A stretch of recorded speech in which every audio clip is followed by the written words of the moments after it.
Welcome to the first episode, official episode of Devil's Advocate, the podcast where we talk about anything and everything with an unpopular opinion. I'm Dave, or Jonathan Ester, as I'm known by most. I'm Nobody Alan, can follow up or Alan, as I'm known by in my circles. in your circles. Yeah, I'm Mike out of Baltimore, Maryland, and just known as Mike also. You know my cold conscious. You right, but you right. You right, cold, and also knows cold conscience. Wow, we're going to have to decide exactly what names we're going with at some point. It's the first episode, give us a break. It'll happen. Alright. Anyway, the point is, the way the podcast was originally supposed to work was, it was supposed to be topics that we brought up, but somewhere along the line we realized that nobody actually researched their doggone topics. But fear not, intrepid explorers, I actually brought some freaking topics on hand, just in case you pulled some shit like this. Can you spell that word? What? Spell what word? Spell that shit. Spell what? I can't hear what you just said. Intrepid, whatever the fuck you just said. Spell that shit. Intrepid? I said that. Yes, you did. Intrepid. There you go. You want me to spell intrepid? Okay. Hold on, let him get to Google real quick. I didn't think it was that big a deal, man. I'm gonna say, don't dance around not spelling it, motherfucker. Spell it. No, I would spell it if I could. I'm one of those like spell writers. I gotta write it so I can spell it. Hey, Dave, do you Well, got then- that link? You haven't posted that link. Intrepid. All right. That link, Got it. man. Spell it That for you. link. Give out the link. Ain't nobody watching because nobody got the link. Well, the link is. But make me lose a work wife over this. That's what this whole fight is over. You This guy's dumb as a box of rocks, man. Hey, what's up, man? I'm not as dumb as a box of rocks. If I had known you guys would spread hate the second my face disappeared from this thing. Jesus. You guys didn't even I wait apologize till my to all the essence boxes of rocks to out there. evaporate from the freaking area that used to be where my screen face was. And Dave. already there was hate being poured. Dave. I heard the ending Dave, of the hate as I came in. That was so sad. Dave, hey Dave, Yeah. where the fuck is that link, man? I'm setting it up right now. Jesus Christ. There are other things we should be focused on in this conversation. We should Like probably getting talk about viewers? a topic. The viewers will come sooner or later. How many viewers are on there right now? How many viewers are on there right now? I understand your point. I mean, I wasn't just doing this for the viewership. I thought that we'd do it as people that like to hang out and talk. Jesus. But goddamn it, we're trying to get do our both. ideas out there at the same time. Shit. There's a lot of expectation put on me all of a sudden that I did not expect. There's no point of going live if there's no viewers. That's Alright, that's like the WNBA, basically. We're the WNBA. wow! Congratulations. Not for that comment. The WNBA is a very popular sports channel for some. To who? In some circles. I hope we were live when he said that. Were we live when he said that? Yeah, we are Yes, we live. were. We are currently Jesus. live. That is unfortunate. So recently, I've been paying attention, like everybody, whether I like it or not, to this whole ridiculous government shutdown and yada yada yada. And basically, the more I look into it, the more I realize, well, like in all situations like this, what we need is revolutionary figures. We need people that can actually, well, I hate to be cheesy, but that can actually fight, that have the guts to fight the power, even when they know that the odds are they're going to lose, right?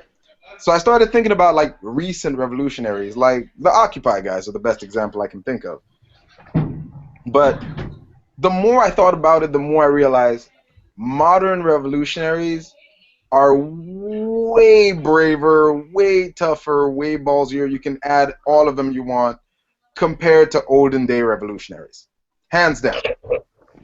And I'm including freaking Rosa Parks, I'm including Martin Luther, all them people.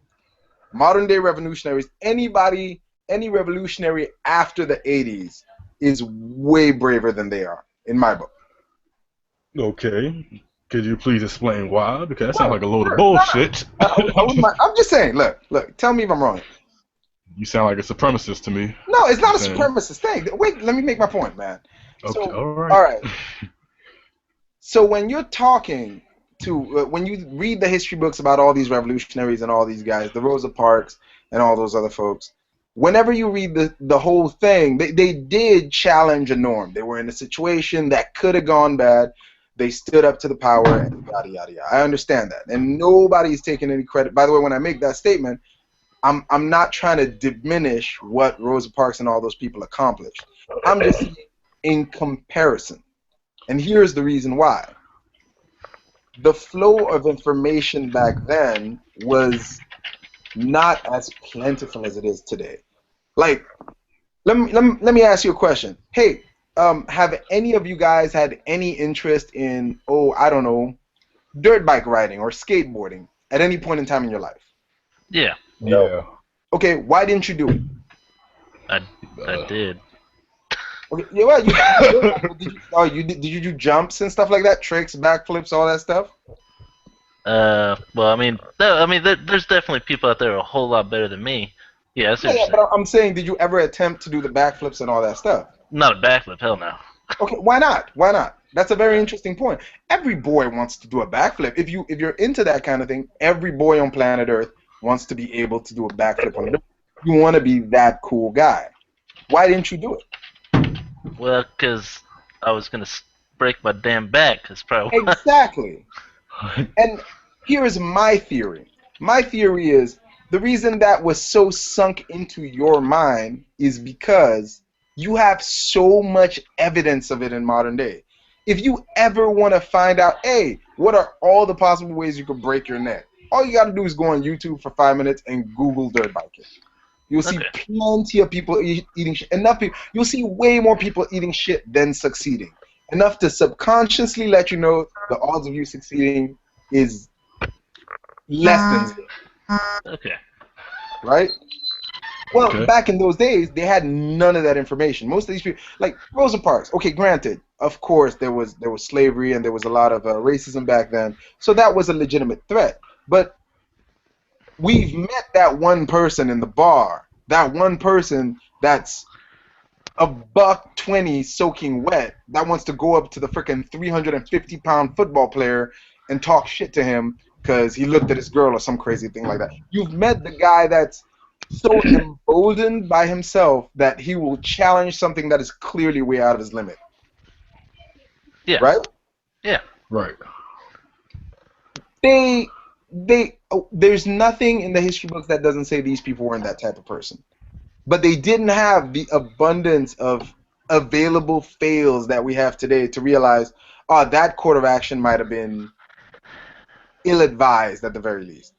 Hell, in the back of their minds, they might have thought, you know what, I could mess them up.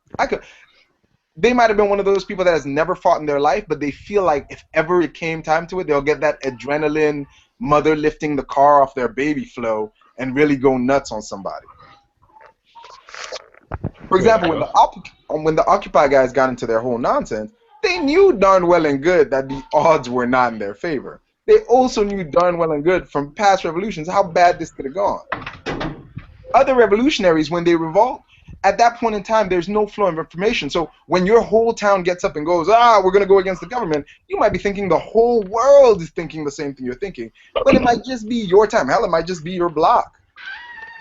Just you and your friends. Exactly. You have no perspective to realize how pointless, or not how pointless, that's the wrong word, to realize how unlikely you are to succeed as opposed to a revolutionary today.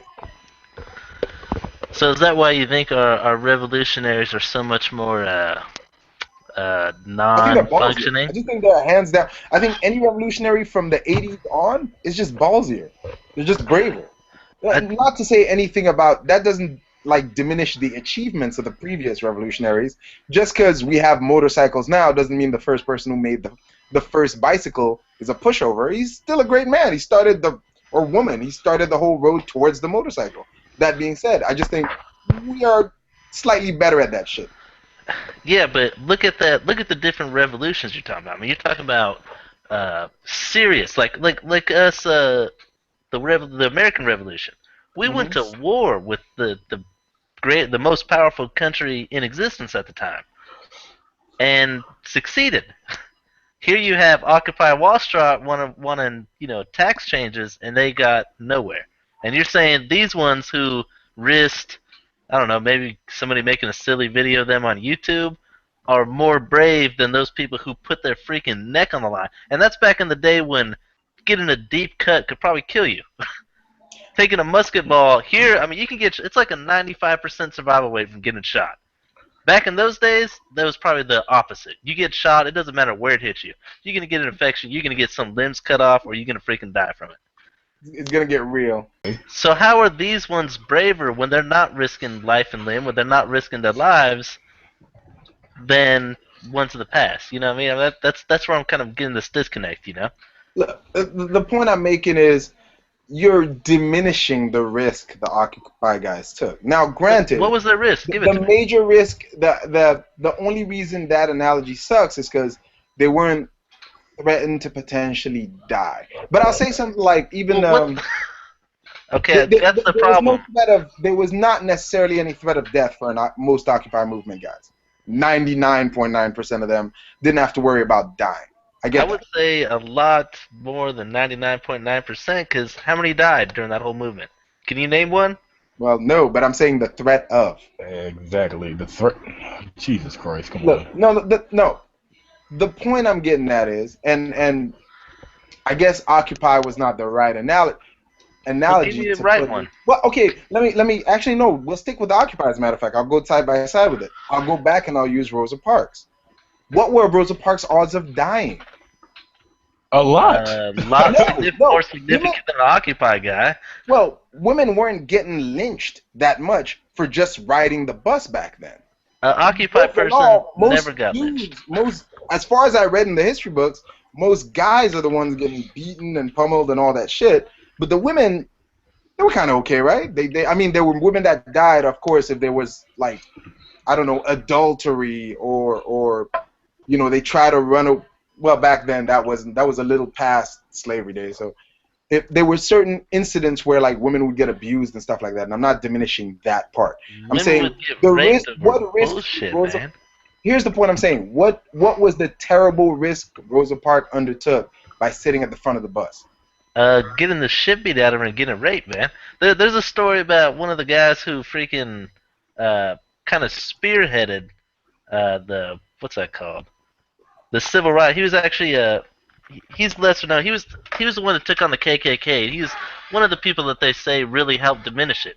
He was actually a white guy who had a black nanny, and she's pretty much the lady who raised him. Because he had a decent family, and decent families apparently don't give a shit about their kids. So she raised him. It's pretty much his mother there. Well, when she took a taxi back home, she called out the taxi driver for shortchanging her, and the guy beat the shit out of her and raped her. And I think it was like two or three guys, and they were all KKK members. That was I would say that's before Rosa Parks' time, but not that long before. Mm-hmm. That's a whole lot more risk than those Occupy Wall Street people took. Some of them got the shit beat out of them. I was about to say some of them got beaten. Did any woman get raped by a pack of three guys because of her stand on Wall Street? I mean, I understand what you're saying that they took a risk, but I still think Not a, Rosa Parks took a hell of a lot more one. No, look. yeah, not a bolder risk than Martin Luther King and Rosa Parks. She took Yeah. a hell of a lot more risk, but I do think she might have been emboldened a little more with her lack of information. For example, some people can ride on, say, faith. If you believe a lot, then nothing will happen to you, right? Yeah. Right. Okay. In the old days, it was a lot easier to go with that train of thought. It was a lot easier to go, if I believe wholeheartedly, there is nothing wrong. Now, again, it's pretty obvious at this point that the analogy I picked was the wrong one. But I think my principle still stands. No shit. Whatever. My principle still stands. The point is, I think the lack of information worked as a benefit for old revolutionaries. I think the fact that nobody was there to clearly show them the numbers about, hey, look at your chances of success. Are you telling Made me way that more. Rosa Parks, as a black woman in the 1950s, didn't have enough information to think that she might get the living shit beat out of her for doing I what think she Great. that did? I I think think she that had that information delivered a lot hot and fresh than a fucking YouTube video, man. I agree. But that's just when you talk about that joint, you're only thinking about one aspect. There were plenty of people back then, and I can't name any off the top of my head, but there were plenty of people back then who were doing revolutionary acts. Some were getting caught, and some were getting away with it. Can we agree with that? Yeah, like what's his name? The grandfather off Boondocks. Remember, he was right there too. Did you just use the grandfather in Boondocks as an I mean, Yeah, it explanation? was true. I mean, check it. It was true. It was true. It was true. yeah, Really? yeah. He Really? got And Rosa ignored. Parks It was got all the terrible. credit. The You got dad to from see the Friday lady. was Yes. part of the revolutionary movement. Are No, we? no. Yeah, Are We we saying Robert Freeman, not the dad from Friday. Jesus, because their voice sounds similar, don't mean they're the same people. that's pretty Lord. racist, Is he man. a real person? No. That's pretty racist, though, of you to Wait, say is that. Robert All black Freeman a people say the real? same. Stop it. We're talking as if this guy's a. Is Robert Freeman a real person? Is there an old cantankerous man out there with two grandchildren, one a high level revolutionary and another just a badass wannabe rap artist? Yes, you never know. You never know. You never know. So you're assuming now. You lived in Baltimore most of your life. You should know that happens. Exactly. There's a lot of people out here who are revolutionary and then they turn around and be quick to call somebody a nigga. I know a lot of people like that. A I nigga know and a then lot hand of. you a bean pie. And that had your beep out, my brother. Exactly. The same Muslim people. You know. I would take that back before you get blowed up. Oh, please. Wow. All right. Your funeral. I mean, I'm just saying, if we're gonna do this controversial thing, we It might was as well nice to just know go you, full dog. on. That's It all I'm was nice saying. to know. I've Jesus met those Christ. Muslim brothers, man. The knives curve. They're very, very sharp. You are absolutely right. But to be real, if I was to go to jail, I probably would convert to be a Muslim. But Wait, as soon as why? I leave jail, as soon as I leave jail, I probably start eating bacon and stuff again. So, you know. I know one person in this current podcast that can testify to that nonsense. Oh Lord. And Alan Simmons, how you doing, dog? I'm doing real good. How's your bacon eating habit, dog? It's been on retirement for a number of years. That's why I don't make food promises to nobody, man. Oh Lord. I learned my Yeah. mistake, man. 1 second too late. I don't make food promises to nobody. I Yes. compromise on my heroes. I'll compromise between Rosa Parks and Occupy, but not on bacon. Yeah, Especially not bacon. Yes, we all agree on that. I'll definitely agree on that. But anyways, I mean, back on topic. I mean, I don't think. I mean, even though they didn't have as wide ranging of seeing worldwide, what they were doing, their revolution was local. So they had a pretty good idea of what would happen locally to them if they stood up against whatever power that there was, whether it be freaking white power back in the 50s, whether it be the government's in power back during what's that guy that everybody has on their shirts? I'll call it the Che Chi. Guevara, is that what Yeah, you're talking exactly. He knew what the hell. He knew he was risking freaking his damn hide, his life.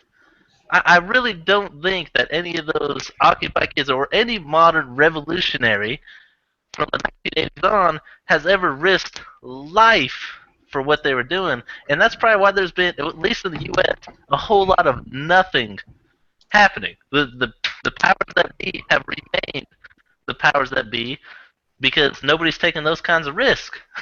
Nobody's willing to put their freaking ass on the line for their ideals. You know what I'm saying? I guess. All right. I think more people are putting their asses on the line than you think, and I just think it's so much easier to get busted now. Yeah, you can go to jail. You can Back get in Rosa maced. Parks' days, it's easy for a story like her standing at the front of the bus, which was extremely brave, to be spread like a legend. It's kind of like the Underground Railroad thing, man. Ever since I was a kid, every time I heard about, what was it? Am I correct? Harriet Tubman? Is that the right one? Yes, yeah. All right. You are black. Yes. whatever. Anyway, ever since I was a kid, whenever I heard, look, I'm African, slight difference. Ever since I was a kid, whenever I heard about Harriet, I'm just saying, ever since I heard about Harriet Tubman, I heard the same story. Brave woman was willing to take slaves from the South and then take them to the North and save their lives, yada, yada, yada, right? But the more I grew up, I would hear stories, like when I would find out more information about it, I'd hear stories about slaves, for example, wanting to back out halfway through the trip and her taking a gun out and putting it to their head and going, "You're finishing this, whether you like it or not." Yeah. Now, granted, I understand the situation. It's for the good of the group. Like, at that point, you're committed to this ideal. And there's no mutiny on the ship. I get it. I get it. But the point I'm saying is, I think if we could put our heroes under a microscope like modern revolutionaries get put under a microscope, they might not come out as clean in the end. All right, man. If you say so. Point is So that the they, great story of, say, Rosa Parks being at the front of the bus, being told to sit in the back and saying, "No, thank you, I won't give my seat." That story could have been very different. She could have said the same thing. She could have stayed up front, but it might not have been a polite, composed Rosa Parks saying, "No, I'm not going to get up." It could have been an irie woman yelling that, "I'm not going to give up my seat. I deserve it." Which both of them are brave acts. But the stories tend to get changed to look better when history varnishes it up. yeah, of course. I mean, that's We can kind of all the agree to whole that. the whole American Revolution too. I mean, we went from cruel, oppressed, poor people, that were just victims of the British government, when really it was really nothing like that. I mean, we were here torturing Indians that we continued to do long after we threw off our shackles. And in all honesty, I mean, yeah, the British government was treating us as a colony as they did many other countries, but a lot of the taxes we were supposedly being taxed without representation, we owed it. There was services rendered. Britain came and bailed us out, but well, this is a whole other story. But that's a whole other thing. The whole light of history changing and making some people look like heroes and some look like villains. When if you were back there in that day, it was a whole lot more gray. You know, there wasn't Yeah. the black and white that we see now.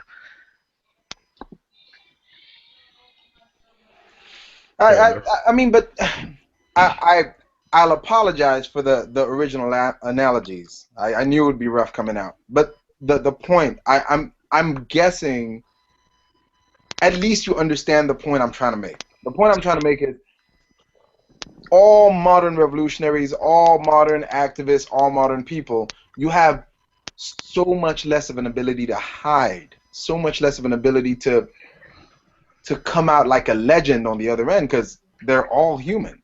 They're all human. I mean, I don't know. Did you hear the whole rumors about Martin Luther having several affairs while he was married? Yeah, Yeah, I did. There were it's not rumors. really my problem though. But that's not the story you want to hand down to the kids. You can't say this man was the greatest man. Oh, by the way, he also cheated on his wife a couple times. Potentially, we don't know. No, the story that's told in school is he was a great man, a great pastor. He was fantastic, and he moved the whole cause along. You know. Yeah.